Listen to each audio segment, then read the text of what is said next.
Leo stared at the vast garden through the window of his mansion. He had been isolated from the world for 5 years, allowing the pounds to pile on along with the guilt. The extra weight felt like a physical manifestation of the burden he carried, a constant reminder of a mistake he made in the past. His days were a monotonous routine of work, loneliness, and the echo of silence throughout every room. He avoided mirrors, photos, and any social interaction that would force him to confront his self-image. Emma watched it all with an almost infinite patience, but also with a determination that grew stronger every day. She tried to bring a little life back to the place, walking in the gardens, tidying the house, and even sharing light-hearted moments with him. Even so, the nights remained difficult, filled with nightmares and anxiety attacks that left him exhausted. She knew she needed a more drastic plan to pull him out of the self-destructive cycle he was in. "Leo," she said one Saturday morning as they had coffee on the terrace, "I want to visit my family." He almost choked on his coffee. "My mom and my brother, they need to meet you," she continued, her voice firm. "And you need to face this head on." "No, I can't," he replied, his voice heavy with pain. "How can I look your mom in the eye knowing that—" He couldn't finish. "Knowing you've taken care of our family for years?" Emma interrupted, completing his sentence. "Knowing you paid for my brother's college? That you took care of all my mom's medical bills when she got sick?" Emma questioned, her voice full of conviction. "That doesn't make up for the loss, Emma," he said. "It's not about making up for it. It's about truth, about honesty," she replied, holding his hands across the table. "If we want to build something, it can't be on a foundation of secrets. What we have is real, and it needs to be lived in the light of day." "What if she hates me? What if the pain is too great for us to handle?" he asked, his voice a near whisper. "What if she doesn't hate you? What if she understands, just like I understood, that you were just a young man who made a terrible mistake and has spent his life trying to fix it?" she countered, looking him in the eyes. Leo fell silent, his heart pounding. The dilemma of facing the past or living a life of lies weighed heavily on him. The decision could change everything. If you want to know what happens next with Leo and Emma, subscribe to the channel so you don't miss the next chapters. Leo was silent for a long time, watching the mountains in the distance. The weight of the decision was immense, but he knew it was the only chance he had to truly have a life with Emma. "When?" he finally asked, his voice low and raspy. "Tomorrow," she answered, her voice filled with hope. "Sunday is a good day for a family visit." The drive to the small town of Mountain View was tense and silent. Leo drove, his knuckles white from gripping the steering wheel so hard. Emma tried to keep the conversation light, talking about the gardens she wanted to plan for their house or the new music she had discovered. But she could feel his nervousness filling the car like a heavy, dense cloud. "Are you sure about this?" he asked, his voice trembling, when they stopped in front of the little blue house where she had grown up. "I am," she replied, unbuckling her seatbelt. "Just trust me." Carmen, Emma's mom, was watering the hydrangeas in the garden when she saw the car pull up. Wearing a simple floral dress, her graying hair in a loose bun, her face lit up. "Honey," she called out, running to hug her. "I've missed you so much, and this must be your husband." Leo got out of the car slowly, adjusting his shirt to hide his belly. Emma noticed the movement and positioned herself in a way that encouraged him to turn all the way around. "Mom, this is Leo. Leo, this is my mom, Carmen," she introduced them. Carmen approached with a warm smile. Leo saw the exact moment her gaze fell on his body, and he flinched slightly, bracing for her to be repulsed. But to his surprise, her expression didn't change. It just became kinder. "Welcome to our home, Leo. Emma has told me so much about you." Pedro, her 18-year-old brother, appeared at the door. Now a tall guy about to start college for engineering, he greeted him politely, but Leo noticed the curiosity in his eyes. Inside the simple house, with its old furniture and family photos everywhere, including one of a kind-faced man who looked a lot like Emma, Leo felt out of place. They sat down and Carmen served them some homemade cookies. The silence was tense, and Leo knew the real battle wouldn't be with Pedro, but with the woman who was looking at him with a kindness he simply didn't think he deserved. During lunch, the conversation flowed naturally. Pedro talked about the engineering college he was about to start. Carmen commented on the latest news in the village, and little by little, Leo started to feel more comfortable. They were a genuinely warm, unpretentious family. It was the exact opposite of the world he lived in. Sitting there, he saw living proof of what his money had helped build, and the burden on his chest grew heavier and heavier. He knew it was time. "Mrs. Carmen," Leo said when they were having dessert, "can I ask a question about your husband?" The silence that followed was heavy. Emma held her breath. "Of course, dear. What do you want to know?" she replied, her voice sweet. "What was he like as a person?" Leo asked. Carmen smiled sadly. "David was the most honest man I ever met. A hard worker and dedicated to his family. He always said that integrity was more important than money." Her voice got softer, and she added, "He always got into trouble for not being able to keep quiet when he saw injustices." "His honesty is what got him killed, wasn't it?" she continued, surprising everyone. "I always knew that car accident wasn't just bad luck. David was investigating something dangerous, and his fate was sealed." Leo looked at Emma in a panic, but she just encouraged him with a light touch on his arm. It was time for the truth. "Mrs. Carmen," Leo said when they were having dessert, "can I ask a question about your husband?" The silence that followed was heavy. Pedro dropped his fork, and Carmen became completely still.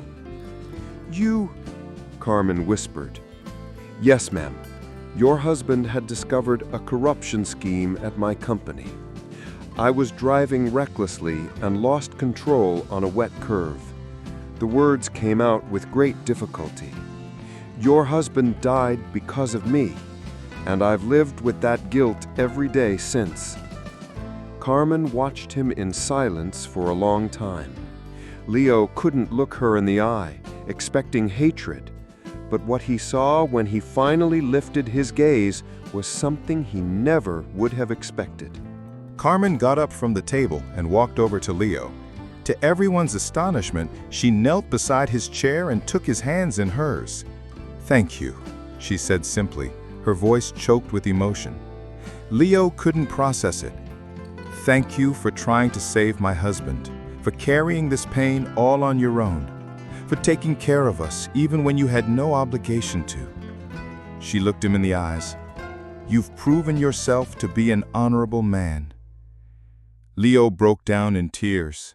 Years of guilt and insecurity about his body finally found an escape.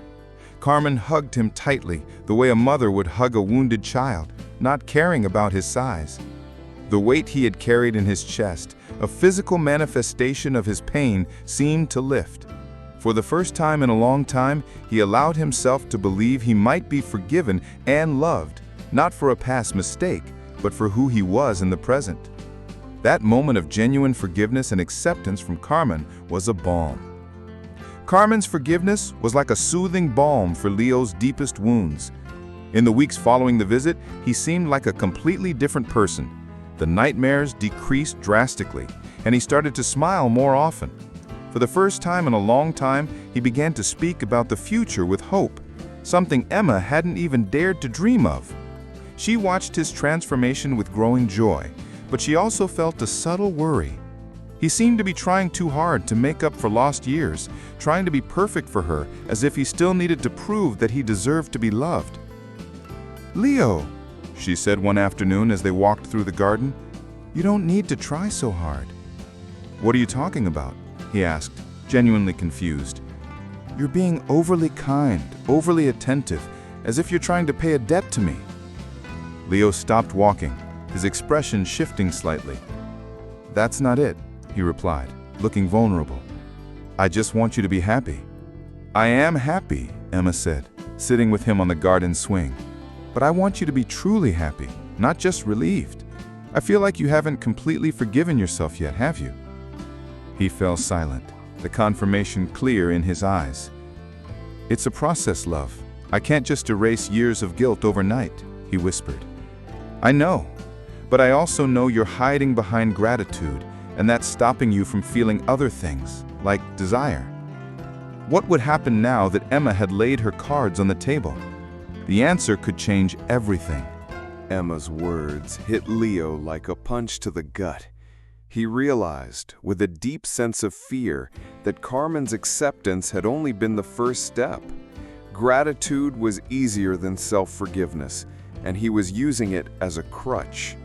He felt as if he were at a precipice, looking down, and the only way across was to free himself from the weight he was carrying. Emma's face, so full of love and hope, was his only beacon. "When was the last time you felt angry about something, or genuinely frustrated with me, or even real desire?" she asked, her voice soft yet firm. He blushed slightly at the last question, uncomfortable. "Emma, we've been married for months. We share a bed every night. We kiss." "Yes," she cut in, "but you've never really touched me. Never tried for anything more intimate. I don't want to pressure you." "What if I want to be pressured?" she asked, looking him in the eyes. The tension in the air became palpable. Leo watched her with a new intensity, as if seeing her for the first time. He had been hiding behind his appearance, his work, his money. It was as if with every pound he gained, he built a wall around himself. The vulnerability of being seen for who he was terrified him. Emma, with her unconditional love, was now dismantling that wall brick by brick. Her question about intimacy wasn't an accusation. It was an invitation for him to be free, to let go of his fear and accept her and himself completely. He finally understood. He began, his voice trembling. "I'm afraid you'll see what I see in the mirror. I'm afraid you won't find me attractive. Ever since the accident, my body has become both my refuge and my prison." He looked at her, finally opening up in a way he never had before. "This insecurity is consuming me, and I've used the guilt to hide from that too. I feel like I don't deserve you." The sincerity in his voice caused tears to stream down his face. "That's not true, Leo," she replied, leaning in and wiping away a tear. "You've deserved me from the very first day, when you decided my father's life wouldn't be in vain, and you became a better man because of it." She continued, her voice firm and full of love. "I didn't fall in love with your bank account or your looks. I fell in love with your heart, with your soul." She kissed him gently, a kiss full of acceptance. "I want you," she whispered in his ear, "and not for who you were or for what you did, but for who you are now." Emma's kiss was a turning point for Leo. He felt a wave of emotions that had long been hidden beneath guilt and sadness. In the weeks that followed, he began making small changes to his life.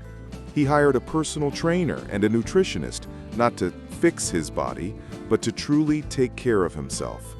He started walking in the garden, reconnecting with nature, and allowing himself to feel the sun on his face. He felt revitalized, not just physically, but mentally too. With every mile he ran, with every healthy meal he ate, he felt like he was shedding heavy baggage he had carried for years.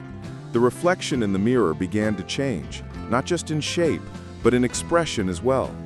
The sad look was replaced by a genuine spark of hope, and the weight of the world he used to carry on his shoulders was no longer visible. At work, Leo's transformation was evident. He was no longer the distant boss hiding behind a computer.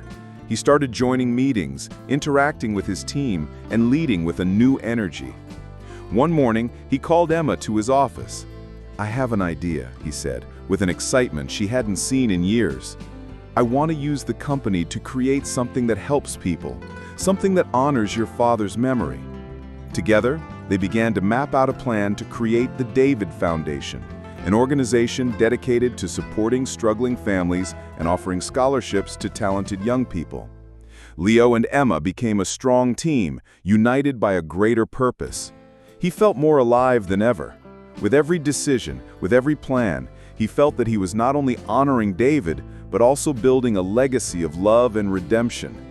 The project was a huge success, and word of it spread throughout the city. Months passed, and a day of the foundation's inauguration arrived. Leo, now thinner, more confident, and with a genuine spark in his eyes, was on stage, about to give his speech.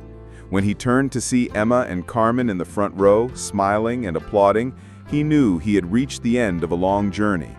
But what he didn't know was that this journey was only just beginning, and that a new chapter, an even more personal and emotional one, was about to start. The inauguration of the David Foundation was a landmark moment in Leo's life. He felt revitalized, not just because of the weight he had lost, but because of the lightness of no longer being tormented by guilt. From that day on, he began to use his fortune to do good. The foundation grew quickly, investing in education, healthcare, and housing for underprivileged families. He and Emma became the face of change, a couple who, through their love and forgiveness, had transformed tragedy into a legacy. Working with the foundation wasn't just a charity project, it was the foundation of their new life. They spent their evenings talking about the dreams of every family they helped, about the sparkle in the eyes of the children in the schools they built.